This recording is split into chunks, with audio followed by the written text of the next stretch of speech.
looks like we were a little bit balky getting on, but we seem to be running. Let's get the old light bulb kitty clack analog devices going. Welcome to Evolution Hour on the 30th of March 2026 in our ongoing year of interesting doom. And of course, the WordPress.com website where there's oodles of stuff that is freebie for the taking, all of those nice old little works. Waiting for my screen to get back to where I can see my mug on there. I have, whoops, okay.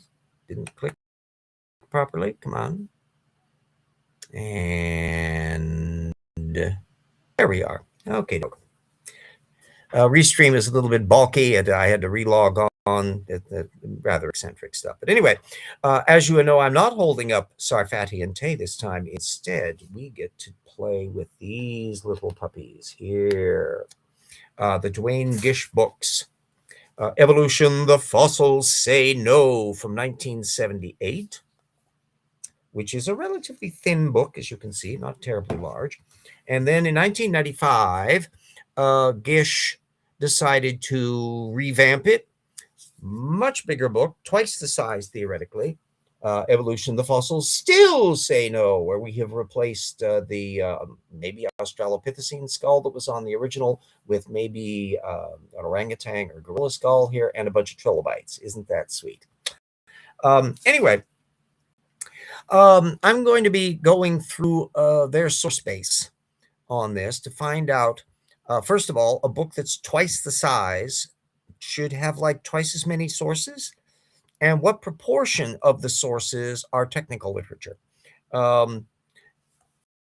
The original book was laid out with 7 chapters, the philosophy of evolution, evolution model, geologic time scale, and then fossils from microorganisms to fish, and then fossils, fish to mammals, and then the origin of man, and then a final 7th summary chapter. The revised 1995 book split up that mammals section and had fish to reptiles, and then a whole separate chapter bringing the thing up to 8 for just mammals, which is of relevance in my history because Evolution Slam Dunk discussed an awful lot about Gish's treatment of the reptile-mammal transition in that book. And so we'll be kind of bringing you up to speed on that. One of the things that's of relevance for young people watching today, for those young people watching the show, there may be some, who are not old farts such as myself, is that Duane Gish was a titan in the early movements of young earth creationism back in the 70s, 80s, 90s. He was one of the most fearless debaters, debating a ton of different people over the years at the drop of a hat. Notorious, we have the whole phrase Gish Gallop because of Duane Gish, the idea that in his debates in particular, he would be dropping factoid, factoid, factoid, factoid, factoid, factoid, factoid so fast that it would take you 3 hours to go through an hour talk, at least, to be able to catch up with him. So the Gish Gallop was characteristic. Well, in print, it's a little different dynamic because you would presumably be offering source material for these things. And that's where the sloppy or evasive methodology of Duane Gish really came to the fore, whereas you could now look at the sources offering, or more importantly, what he isn't offering, and see whether or not, even with the sources he is offering, the extent to which he's misrepresenting the material. I had come into a study in Gish based on the 1995 book. And initially, when I was first bumping into this late in the 20th century, I was noticing the peculiar feature that an awful lot of the topics that I was really fascinated with at the time, like dinosaur evolution, were given really short shrift. And I allude to this in the Dynamania chapter of the old tip work, which is available at the website. You can download it and read it at your leisure. And it was years later, of course, before I was tackling reptile-mammal transition directly, Evolution Slam Dunk. But it did not occur to me at the time, back when I was originally bumping into it. First of all, internet was very early. So a huge amount of the primary source material that was being alluded to in Gish's book were not. If they had like an allusion to Science magazine, I could go down to the public library and get a back issue of that. If I wanted Nature, I'd have to go over to Gonzaga University or maybe out to my old college, EWU, to get Eastern Washington University to get the material. And then an awful lot of journals, paleontological journals and others that he might be alluding to along the way, were functionally invisible. Even some of the journals in the old days weren't even available at Eastern, even though they had a geology department that bumps into paleontology to some extent. All of that has changed as a result of the internet, where so much of the material is directable. At the very least, you can get abstracts, but huge swaths of the technical papers are available from one direction or another, so that you can actually investigate the primary source material. Now, Gish, the initial salvos of this 78 thing are so bloody old that he's riffing off of stuff that really is only available peripherally as abstracts, or some of these older books that are not available. When we get past the Gish era of material that's in the 90s on, material is actually much more accessible. So going after somebody like Rupin Sanford or the Nathaniel Jensen books or Sarfati and Tay, you will have noticed how much more material was directly available for me to link to compared to what we're going to be getting through most of this series. But I will be able to measure, at the very least, what proportion of actual solid technical literature he is, as opposed to more general accounts, even though penned by scientists. Right off the bat, we got like 6 sources in the first few pages of the book, where he's authority quoting his way, quote mining, to say, well, evolutionists say evolution is completely settled. But it's just a philosophy as far as I'm concerned.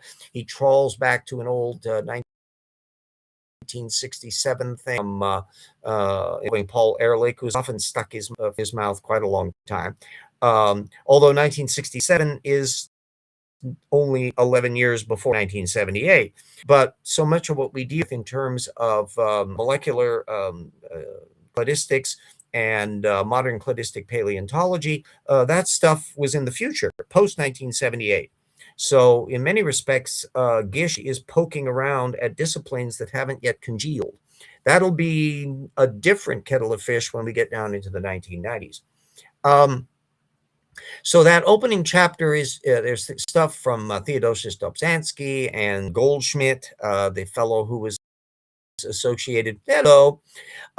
We've got, hi, Greg. We've got Goldschmidt, who popped up very probably because Gish was been circulating around the edges of Stephen Jay Gould, who was often bringing up like a hopeful monster concept that Goldschmidt was dealing with, and the whole notion about the pacing of evolution and the dynamics of speciation and all of that, which Gould investigated at length, but with Gish is trying to pin up in order to kind of compete one branch of evolutionists against another, to imply that there's disarray completely. Now, looking at it from, in the case of the 78 book, almost 50 years later, a lot of dust has settled. And if you were even to look at a regular science text from 1978, there'd be an awful lot about it that you'd have to go, oh, well, not quite. Gish will be even more anachronistic, oddly, when we get to the 1990s, second book, because there so many of these disciplines on the working out of homeobox genes and the material on both bird and mammal or bird and whale evolution have been just big league things. Oh, posted to me on how we have a diesel shortage in Oregon. This could lead to serious issues. Ah, yes, the delicious fallout from President Nincompoop's efforts to bomb their way to the Nobel Peace Prize or make a war and then make it go away. But there's been a reason why our previous presidents were very reluctant, Republican or Democrat, to go over the top to avoid getting into major deals with Iran. 80, 90 million people in Iran, and they have an extremely truculent regime, and they have an awful lot of very decentralized power systems. So even though we're bombing the shit out of them in many respects, just as bombing the shit out of Vietnam didn't give us victory in the Vietnamese War, which Mr. Trump seems to have not. Well, he was bone spur draft dodger in those days, but so much of the area that they would avoid going after Iran precisely because, like everything on the Strait of Hormuz, apparently doesn't know that, and apparently the people around him, Pete Hegseth, who went on oh my Lord, this hyperbolic, bring vengeance upon them and send them to hell. May God give us the power to be able to destroy all of these people. Prayer to the forces going off in there is telling you an awful lot. Pete Hegseth, after all, is from the same denomination as Gordon Wilson, that racist creation income poop down in Idaho. So not my fault. I voted for Harris, so we're not in that mode. Anyway, trying to look at our little screen there. Musk said we had to get rid of him to make Africa great again and let him steal from you folks. Yeah, that's if they're going to be talking about revoking birthright citizenship, may have some expulsion of some foreigners like Musk, but I'd much rather just tax them. At any rate, and Washington State passed its millionaires tax, signed into law by our governor. So we'll find out what circumstances go on in there, because we don't have a state income tax here, but we do have a somewhat, well, not somewhat, property or sales taxes are inherently regressive, although food is not is exempted from it. But regular sales tax is obviously much more regressive than any income tax would be. But we will see what the long-term outcomes of things will be, how the state weathers the coming economic mess that's about to happen because of all the things that Mr. Trump is doing. Going to be very, very exciting times. Not in a fun way. At any rate, back to our exciting world of the Duane Gish books and why they're a relevant window on what was going on in creationism quite a ways ago. There is a chunk of Duane Gish posts at ICR and others that are available online, but none of the books are for all practical purposes. And that's why your average Standing for Truth era creationist is not drawing directly on people like Duane Gish. This doesn't mean that the people they're riffing off of, however, haven't been met in that worldview. They're just not directly citing Gish nearly as much as they used to. But it will be an interesting bit from my point of view is to find out just how many technical papers are actually cited in it, and give a sense about how much of the 95 book is new. I would predict and expect that virtually everything that was in the 78 book will still be in the 95 book. If not, then it'll be very intriguing to see what he decided to leave out. And then, of course, the newer material, which certainly is going to be expanding on the mammal section. And I suspect the various dribbles that he stuck in about ceratopsids in the 95 book are not in the 78 book, although it was a very sparse and evasive analysis from that point. We'll be able to, when we bump into some of these more specific taxa, we'll be able to get some actual technical science links on that to bring that up to speed. Now, our little part 2 on the show relates to Randy Guliuzza doubling down on continuous environmental tracking, CET. For those who also follow Joel Duff's channel, and for that matter, posts have been done on it by Dan Stern Cardinale and Zach Hancock and the like, about how absolutely preposterously useless CET is as a replacement for natural selection. And that Guliuzza, who's now the head of ICR, this is his bugbear. He's just obsessed to get rid of natural selection as a thing. He doesn't even want it to be acknowledged that it's a thing within a kind. And to some extent, some creationists have wandered away from the ICR precisely because this is their party line. But Guliuzza ain't backing down on this thing. So there's a relatively recent post on this at ICR where he's riffing off of this again that I thought would be worth to put on, particularly because it cites a few papers, of which is open access, and it'll give readers a chance to compare Guliuzza's fluff with the technical literature.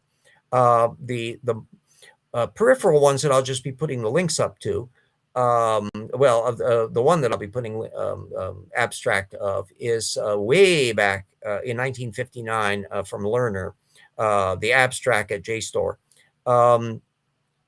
It could be argued that not absolutely, but practically nothing of spectacular earth-shattering insight is going to be coming from an evolution article written in 1959 when they didn't really have the details of DNA pinned down. So there's only so much, and it was a fairly generic article to begin with. So the fact that, although I was able to find a full text length of it through various other means, the public link available will give you the base stuff. Now, more interesting, because it is a really seminal work, is Jacob's 1977 thing on tinkering in evolution. And this has actually been quite an influential work over the years, and it's a fascinating work. And so it's worth a read on its own. So I'll be putting the link up to that little puppy, although it is quite theoretical, but it has been very influential. Now, jump up to 2010, and you've got an article from Hoffman et al. At PNAS that is a very specific technical paper. And it's about the role of co-opting in evolution, which one of the features that creationists can't stand is the idea that developmental systems can generate new phenomenon as a result of taking a piece that did one thing in one context and swinging it over either through gene duplication or other means to make use of it in a new context, which now does a new thing. And oh, yikes, that's too much ability for organisms to adapt and change. And that's one of the reasons why Guliuzza wants to get rid of that natural selection measure, which is to think that organisms are starting out with their complete kit bag at the beginning, and they have a limited range of wiggle room adjustments that happen, providentially intended to be so because of God. He's often very, very vague about some of these things, and he's tried to apply it to cave fish and other areas. Everybody that's looked at any of these things in detail can say that Guliuzza is just playing fast and loose with the mess. I'm going to get rid of him, man. I'd love to. Musk, it keeps on coming back like a bad penny. Of course, his Doge was a colossal failure. Failed to get anywhere near what was going on, and he still shoots his mouth off on stuff. I would just like him to have to pay taxes. Oh, hello, Purple. There we go. It started tad little bit of late because I was having a little difficulty getting on through the foibles of Restream, but such is life. These things happen. We make the most of it as we can. So one of the things that I'll be wanting to observe about the whole Gish project is to give a sense about where his worldview was, how much of it has changed in the modern world. It's more prominent in, say, Henry Morris, but creationists have evolved to take on positions that would have been unacceptable to this old brand of creationism. Dwayne Gish would have been horrified, I suppose, lived long enough to really take note of the fact that a short-necked giraffe is the created kind shown at the Ark encounter, or the little wiggles that come along with Kurt Wise, who's thinking that maybe all the whales evolved post-flood from like a seed wandering off of the Ark. This one has not been popular. Only a handful of creationists have thought to not give that one a thumbs down. So it's an intriguing thing to do. And of course, plate tectonics, continental drift was anathema to the Henry Morris era group, and it's evolved since then. Man of War is not a jellyfish, rather a colony of millions of genetically identical single cell doing different job. Yeah, all of the whole bit of what's going on in the same way that a jellyfish proper things that are like a nervous system without it being technically a nervous system. And it's a reminder of how multicellularity and dynamic systems have a huge variety in life. And new paper was just coming out recently on flagellate genome and the insights that's giving for development of multicellularity in early organisms, that there's multiple paths to this sort of thing. Matthew Heron has done work in this field and the like. And of course, the big development into multicellularity is taking place like 1 billion years ago and more. So this is not something that is a Cambrian explosion related phenomenon. That multicellularity at the structural and genetic stage, huge amounts of the genomic architecture that's going to go boom when critters start becoming multicellular to the point that you can see them without a microscope. That stuff has hundreds of millions of years space between those developments. Great ways are vital to the blood storage service to get animals from all the other continents to the Middle East. Yeah, I haven't heard that one. As it happens, I am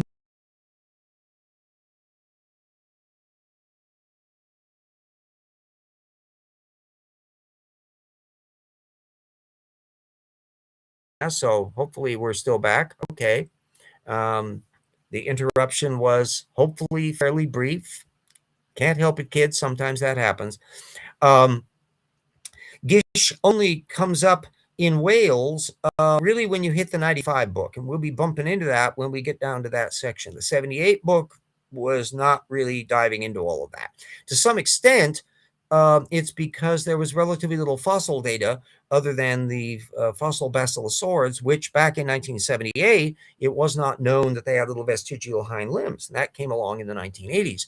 So the 95 book came along because Gish had to retool because a heck of a lot of paleontology was coming along the scene and a heck of a lot of new genetic information was coming on the scene. And the tidal wave has not slowed down since. Yeah, there was a brief little blip on there. I put the little warning came up on there, but apparently it only lasted for a couple seconds.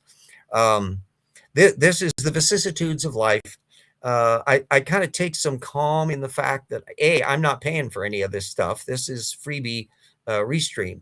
But that even people who shell out a ton of money for their platform systems and editing systems and their access stuff, they can have glitch-ups on their end as well. And they're actually paying scratch for this sort of a thing. So you get what you pay for. And the fact that I'm able to do this as a free enterprise without having to have any expenses on it other than my electric bill to maintain the system and all that kind of stuff, and the time it takes to research and all that, and my internet bill, that's a different kettle of fish. But at any rate, it's a relatively low expense item, and it shows. We skip all the cute little screen sharings of imagery and the fancy editings and all that. The people, my gosh, Milo Rossi, the brilliant little punk rocker of modern creationism criticism, Mini Minuteman. He has a huge team of people that he's assembled, and it's an enterprise that has revenue stream coming in so they can afford to actually pay people to do things, and it's a vastly more professional and sophisticated operation than I have as the one-man band here in my den in Spokane. But, that's what happens. Hello, Terry. So the whale episode is very interesting because we're going to be whittling through the whole issue of all of those new fossils that come along and how Gish has had to maneuver around them. And this is a technique that you find in all the various apologetics. There's really only kind of a small handful of creationists who have tried to get overboard on it. Casey Luskin has the Dwayne Gish of Intelligent Design. There's a little bit of stuff floating around at Answers in Genesis posts and some recent material in that as well. Sanders and Lacey put a little dive in just a couple years back. But it's all kind of a piece of where they're miles away from a lot of the technical material. They're leaving out most of the taxa. They're leaving out the vast majority of the genetic information. And then the ghost character that's going to be figuring in the tale is Richard Sternberg. He floats around because of, he's from the intelligent design movement ostensibly, although he's bumped into young earth creationism with various co-authors in that over the years, and figures in the big Smithsonian flap that the Cambrian paper that Steve Meyer did way back 2009, something like that. It's been a long time ago. But Sternberg has made whales and their whale origin one of the little bugbears that he has lectured on a lot. That there were all these different features of whales that are insurmountable obstacles, which he's very careful about how he phrases them, as we'll be showing in the new book. But the other issue is he's never written a damn paper on it. And it sounded like he was gonna, with the late Gunter Beckley, who back in like 2019 was burbling about this new work that he was going to be doing, that it turned out that only a generic theoretical work ever did get published, and it was pretty lame. But anything specifically on whale evolution never arrived. Now, I would have just been salivating to see that and would be including it in the new book if it had ever materialized. Because a print thing, say in biocomplexity, would seem the obvious place for them to do that. It would have been an absolutely spectacular thing to do because they would be putting footnotes in. So if they would be talking about the origin of blubber issues, or whether or not echolocation is this or that, or various other details, which we'll all be covering in the specifics in our book with Jackson, the Sternberg, any paper that he would be involved in would theoretically be documenting exactly what they were dealing with. And then you would also be able to see analysis of like the genetic information is relevant and fairly comprehensive, because then you'd be able to see it in print.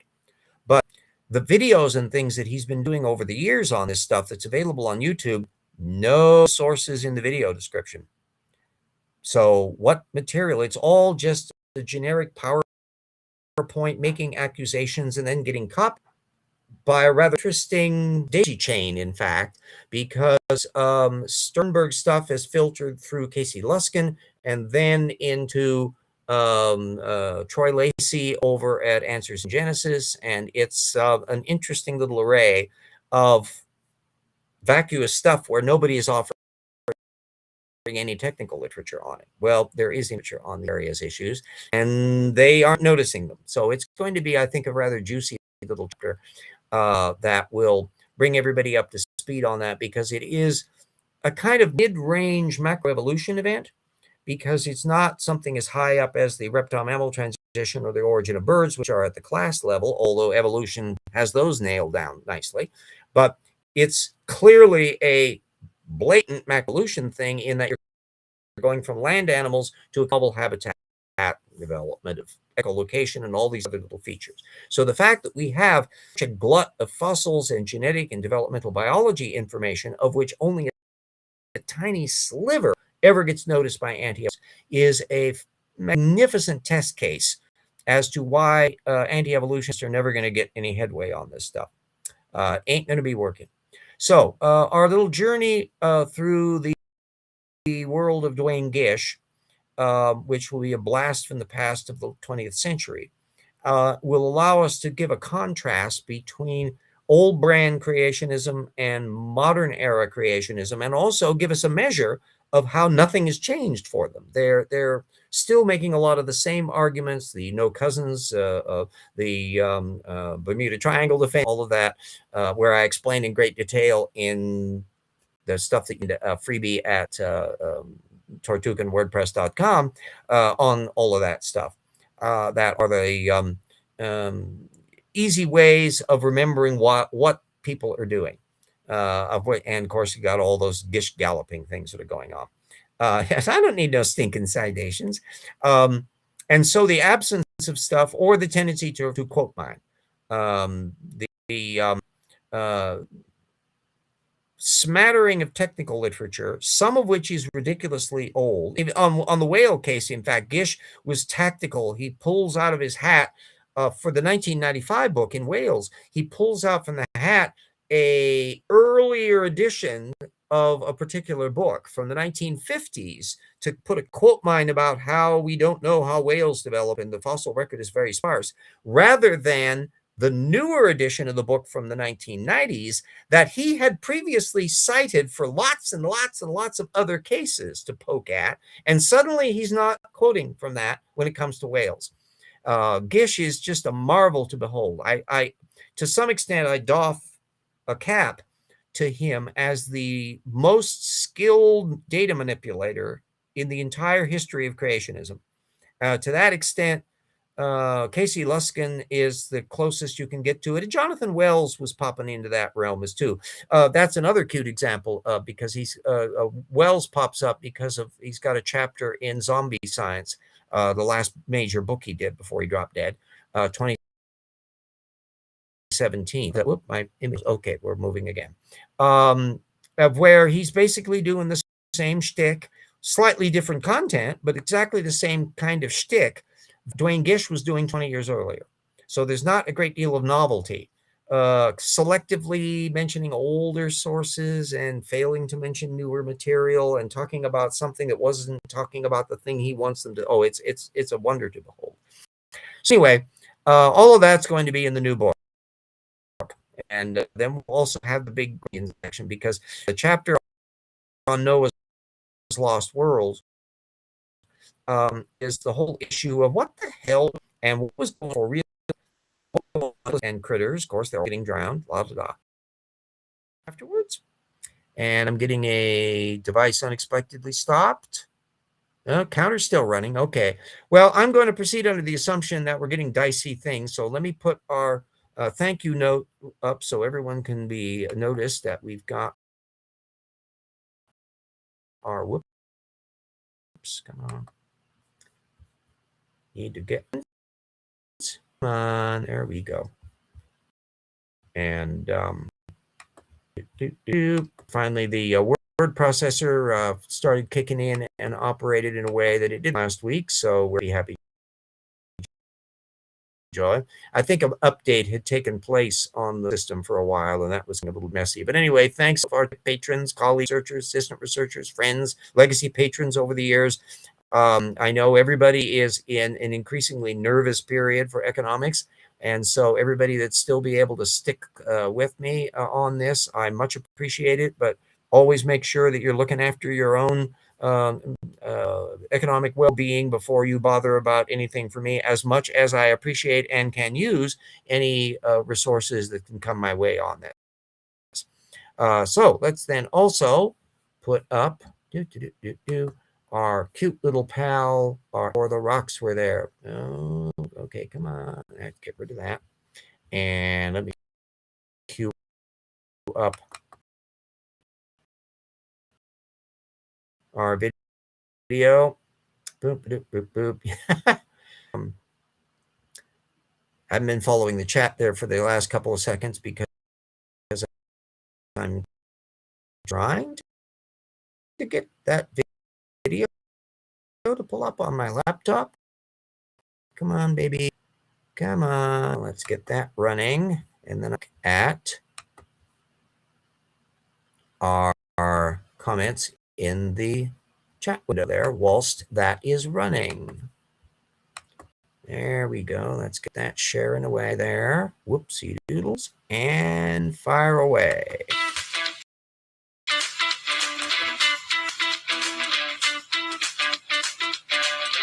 And I'm not seeing it. There we go.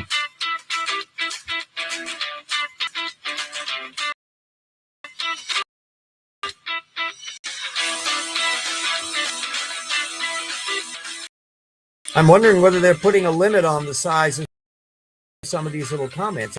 I know there's a character string limit on YouTube, so that we get on the Twitter things, and even there's a character limit in Blue Sky that for verbose people like me, but such is life. We make do, we adjust. Jackson and I are very proud of the book.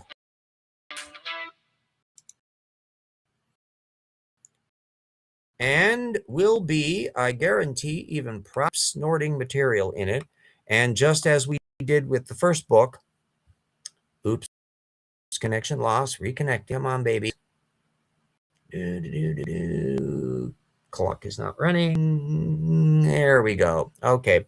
Yeah, I'm assuming that we're still getting some little bit of glitchy poos here.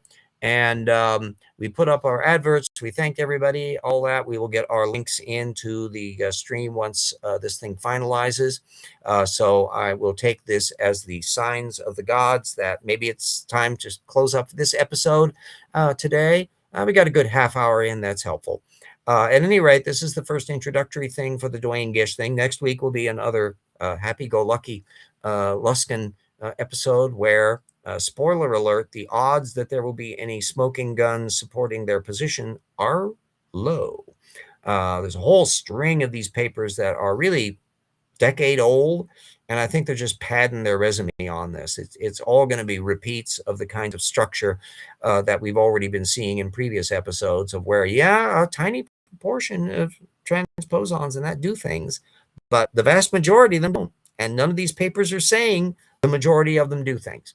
And until and unless we can find something far more significant, plus the little, roughly not quite a third of the papers that we've been encountering so far have had theodicy problems where these are things that relate to like diseases. And therefore, if they're designed, it kind of suggests a creepy designer. I wonder whether Luskin has got within a mile or any of the people that contributed, because apparently there were a whole bunch of intelligent designers that were probably just dumping masses of stuff in. That's why it's in no alphabetical order. It's in just a muck. The closest thing is that it's in blobs according to their topic zones, and a few examples of double dipping of where a paper might be on two categories at once. I've encountered a couple of those. I'll give them benefit of the doubt and assume there won't be a hell of a lot of those in their listing to go, but I'd still like to know overall the big picture of just how many over 800 there are for real. And if it bears out what I suspect it is, it's 800 sources plus of not helping their case any. So anyway, everybody stay super duper safe. Had a nice time going to our local No Kings rally that we had here in Spokane on the weekend. There were big ones I see in Portland and Boise, Idaho, and Seattle and others, as well as all over the country and all over the world, in fact. Remind everybody that there is, in fact, a republic here. It's got some frays and problems at the end, but we ain't given up on it yet. And to paraphrase Charlton Heston at the NRA, let the Trump administration, they can pry our mail-in ballot system out of my cold, dead hand, because that's how we vote in Washington State, and Utah the same way. And we ain't going to change, and they have no constitutional power to do so, because voting in these elections are state matters, not federal. Read the bloody Constitution. Wouldn't it be fun to have the Trump people actually read the Constitution now and then? But yeah, well, yeah. Hope springs eternal. Anyway, oh my goody, massive Minnesota State Capitol Saturday. Yes, I understand that Minnesota was one of the big center areas where they were really, because they've been the brunt of so much ICE stupidity and venality and violence, that that's a kind of a ground zero for a lot of that. And anyway, everybody stay super duper safe.